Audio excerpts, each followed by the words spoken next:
அனைவருக்கும் வணக்கம். இந்த பதிவில் நம்ம பார்க்க போகிற தொல்காப்பிய தலைப்பு மரபியல்.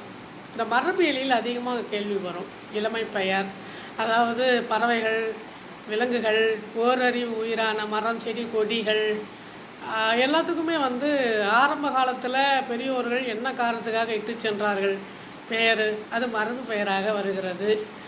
அதை பற்றிய கருத்துக்களை சொல்லுவது தான் மரபியல். பொதுவான மரபிற்கு உரியது பார்த்திங்கன்னா இளமை பெயர். அது பெண்பால் பெயர், பெண்பாலுக்கு உரியது, ஆண்பாலுக்கு உரியது. இந்த இளமை பெயர்கள் விலங்குகளுக்கு, அது பெண்ணுக்கு உரிய விலங்குக்கு, ஆணுக்கு உரிய விலங்குக்கெலாம் என்னென்ன பெயர் அப்படின்னு சொல்லப்படுறது தான். இப்போ பார்ப்பு, பரல், குட்டி, குருளை, கன்று, பிள்ளை, மகவு, மரி, குழவி என்னும் 9ம் இளமையை குறிக்கும் பெயராகும். பொதுவாக இளமையை குறிக்கக்கூடிய பெயர்கள், இளமையில் அந்த விலங்குகள் இருக்கு இல்லையா, அவங்களுக்கு இளமையிலே சொல்லப்படக்கூடிய பெயர்கள் இதுவாகும்.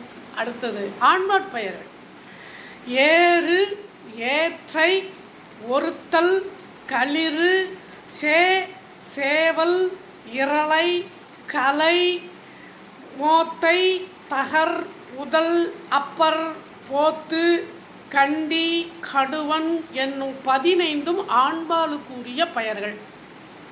இந்த 15 பெயரையும் கேட்டுட்டா கொடுத்து இது எது ஆணுக்குரியதா பெண்ணுக்குரியதா, இது எந்த பாலுக்கு உரியதுன்னு, அந்த ஏறு என்றால் எந்த பாலுக்கு உரியதுன்னு கேட்டுட்டாங்கன்னா நம்ம எழுத தயாராக இருக்கணும். அதனால் இது ஆண்பாற் பெயரை குறிக்கும் பெயர்கள். பெண்பாற் பெயரை பேடை, பெடை, பெட்டை, பெண், மூடு, நாகு, கடமை, அழகு, மந்தி, பாட்டி, பிணை, பிடி, பிளவு என்னும் 13ம் பெண்பாற் பெயர்களை குறிக்கும். இந்த 13 இதுவும் பெண்பாற் பெயர்களை குறித்து வரும். அவற்றுள் இளமை பெயர்களை குறித்து எது இளமை பெயருக்கு உரியது அப்படின்னு பார்க்கலாம். பார்ப்பும் பிள்ளையும் பரப்பவற்று இளமை பெயர். பார்ப்பும் பிள்ளையும், பார்ப்பு என்று சொன்னாலும் பிள்ளை என்று சொன்னாலும் பறக்கின்ற பறவைகளுக்குரிய இளமை பெயர் அப்படின்னு சொல்கிறாங்க. தவழ்பவை தாமும் அவற்றோர் அன்ன. ஊர்வனத்திற்கும் பார்ப்பு, பிள்ளை என்னும் இருவகை பெயர்கள், இளமை பெயர்கள் வரும். இப்போ கீரிப்பிள்ளை அப்படின்னு சொல்லுவாங்க இல்லையா, அது மாதிரி அதற்கும் ஊர்வனத்திற்கும் இந்த பெயர்கள் சொல்லப்படுகிறதுன்னு சொல்கிறாங்க. அடுத்தது குட்டி. இந்த குட்டி அப்படின்னா மூங்கை, வெறுகு, எலி, மூவரி அணிலோடு ஆங்கவை 4ம் குட்டிக்குரிய இளமை பெயர்கள். மூங்க அப்படின்னு சொன்னால் கீரி வகை, வெறுகுன்னு சொன்னால் பூனை, எலி, மூவரி அணி, மூவரி 3 கோடுகளை உடைய அணில். அதனால் இந்த கீரி வகைகளுக்கு, பூனைக்கு, எலிக்கு, இந்த அணிலுக்கு குட்டி என்று சொல்லப்படுகிறது இளமை பெயர் அப்படின்னு சொல்கிறாங்க. பரள் என படினும் உரள் ஆண்டில்லை. மேற்கூறிய 4ம் பரள் என்று கூறவும் பெறும். குட்டின்னு சொல்லலாம், பரள்னு சொல்லலாம். மேலே சொன்னோம் இல்லையா, இந்த மேலே சொன்ன 4க்கும் பரள் என்று பெயர் சொல்லலாம். குருளை 552வது நூற்பாவை நீங்கள் பார்க்கலாம். நாயே, பன்றி, புலி, முயல் 4ம் ஆயுங்காலை குருளை என்ப. குருளைன்னு குழந்தை பெயர், இளமை பெயர் குருளைன்னு சொல்கிறோம். அது எதுக்கு சொல்லலாம்? நாய்க்கு, பன்றிக்கு, முயலுக்கு. இது குருளைன்னு சொல்கிறாங்க. கேள்வி கேட்பாங்க, குருளை என்று குறிக்கும் இளமை பெயர் அப்படின்னு கேட்பாங்க. இப்போ பன்றிக்கு என்ன பெயர்னு கேட்பாங்க. நரியும் அற்றே நாடினர் கொள்ளிலே நூற்பா 553வது. குருளை என்றும் சொல்லலாம். அதாவது நரிக்கும் அந்த பெயர் வருமா, நரி குருளை அப்படின்னு சொல்லலாம் அப்படின்னு சொல்கிறாங்க. அடுத்தது குட்டி பரள். குட்டி பரள் அப்படின்னா அது இளமை பெயர் தான். குட்டியும் பரளும் கூற்றுவன் வரையார் நாய், பன்றி, புலி, முயல், நரி இந்த 5க்கும் குட்டி என்றும் சொல்லலாம், பரள் என்றும் சொல்லலாம் அப்படின்னு சொல்லியாச்சு. அடுத்து பிள்ளை.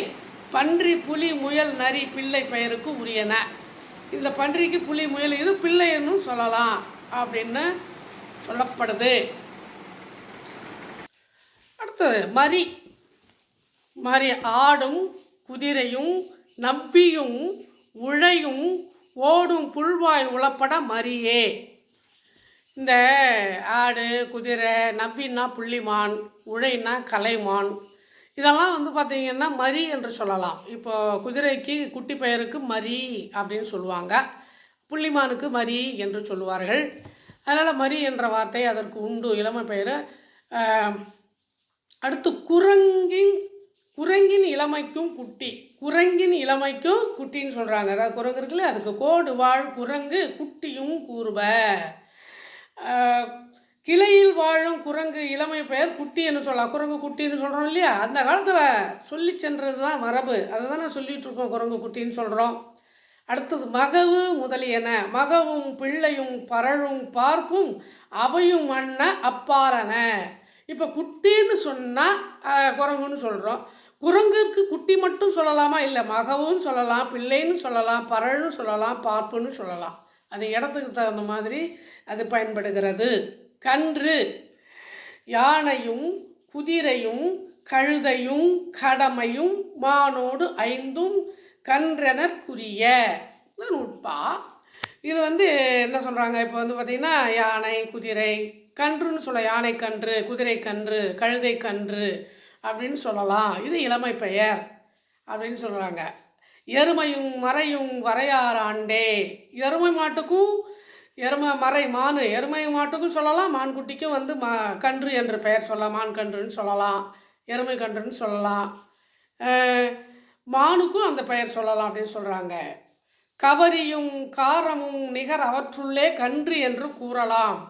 கவரியும்னா கவரிமானு, காரானா கரடி, கரடிக்கும் சொல்லலாம், மானுக்கும் சொல்லலாம். ஒட்டகம் அவற்றோடு ஒரு வழி நிலையும் ஒட்டகமும் கன்று என்னும் பெயரை பெறும். ஒட்டகம் அவற்றோடு ஒரு வழி நிலையும் நுட்பான்னு சொல்லியாச்சு. அப்போ வந்து அதுக்கு ஒட்டகத்துக்கும் கன்றுக்குட்டியே கன்றுக்குட்டின்னு சொல்லலாம் அப்படின்னு சொல்லப்படுது. குழவி. அது குழவின்னு சொன்னால் குழந்தையை குறிக்கும். குஞ்சரம் பெருமே குழவி பெயர் கொடை. குஞ்சரம்னா யானை, குழவி அதை குஞ்சரம் பெருமே குழவி பெயர் கொடை. குழவி என்னும் இளமை பெயரை யானையின் இளமை பெயர் பெறும். யானைக்கு சொல்லலாம், யானைக்குட்டிக்கு சொல்லலாம். ஆவும் எருமையும் அது சொல்லப்படுமே. பசுவும் எருமையும் குழவி என்னும் பெயர் பெறும். பசுமாட்டுக்கும் அந்த பெயர் சொல்லலாம், எருமைக்கும் அந்த பெயர் சொல்லலாம்னு சொல்கிறாங்க. கடமையும் மறையும் முதநிலை ஒன்றும். கடமான் மான். கடமை என்றால் கடமான் என்ற பெயர், மறைனா மானு, சாதாரணமாக மகன் வகையில் ஒன்று. அப்போ இதற்கும் அந்த பெயர் சொல்லலாம். குரங்கும் முகவும் ஊகமும் மூன்றும் நிரம்ப நாடின் அப்பெயருக்கு உரிய. குரங்கு, முசுவு, ஊகம். குரங்கு, முசு, ஊகம் மூணுமே ஒரே இதுதான், குரங்கு இனம்தான் எல்லாமே. அதற்கும் அந்த பெயர் சொல்லலாம், குழவி என்று சொல்லலாம், குரங்கு குழந்தை அப்படின்னு சொல்லலாம் அப்படின்னு சொல்கிறாங்க. குழவியும் மகவும். இந்த குழவியும் மகவும் 1000 அல்லவை கிழவ வல்ல மக்கட்கண்ணே. அதாவது இப்போ நம்ம பசு, இந்த பார்ப்பு, பரல், குருளை இதெல்லாம் சொன்னோம் இல்லையா, இது வந்து மக்களுக்கு கிடையாது. மக்களுக்கு உரியது வந்து 2 தான், ஒன்று மகவும், இன்னொன்று குழவி. குழவின்னு சொல்லலாம், மகவுன்னு சொல்லலாம், இது மக்களுக்கு மட்டும்தான் உரியது, வேறு மேலே சொன்னால் எதுவுமே மக்களுக்கு வராதுன்னு சொல்கிறாங்க. பிள்ளை முதலியன. பிள்ளை குழவி கன்றே போத்தென கொள்ளவும் அமையும் ஓரறி உயிருக்கே. இப்போ ஓரறி உயிருக்கும் பிள்ளை பெயர் சொல்லலாம். எப்பா குழவின்னு சொல்லலாம், பிள்ளை குழவி கன்றே போத்தென கொள்ளவும் அமையும் ஓரறி உயிருக்கு. ஓரறி உயிருக்கு சொல்லலாம். கன்று சொல்கிறோம் இல்லையா, சின்ன கன்றுன்னு சொல்கிறோம். குட்டி குழந்தை, பிள்ளை, தென்னம்பிள்ளை அப்படின்னு சொல்கிறோம் இல்லையா, அது மாதிரி ஓரறி உயிருக்கும் இந்த பிள்ளை என்ற பெயர் உண்டு அப்படின்னு சொல்கிறாங்க. அது இந்த நெல் புல் இருக்குல்ல, நெல்லும் புல்லும் நேரார் ஆண்டே. நெல்லுக்கும் புல்லுக்கும் இந்த பிள்ளை என்ற இளமை பெயர் வராது. பிள்ளை, குழவி, கன்று, போத்து எனும் பெயர் நெல்லுக்கும் புல்லுக்கும் வராது அப்படின்னு சொல்லப்படுது. இது வரைக்கும் நம்ம இளமை பெயர்களை பார்த்தோம். அடுத்தது ஓரறிவு உயிருக்கு ஓரறிவுக்கு ஓரறிவு உயிர்களுக்கு உரிய இளமை பெயர்கள் இன்னும் மற்ற பெயர்கள் எல்லாம் வருகிறது. அது அடுத்த வீடியோவில் பார்ப்போம். இந்த வீடியோ பிடித்திருந்தால் லைக் பண்ணுங்கள், ஷேர் பண்ணுங்கள். நன்றி. மீண்டும் சந்திப்போம்.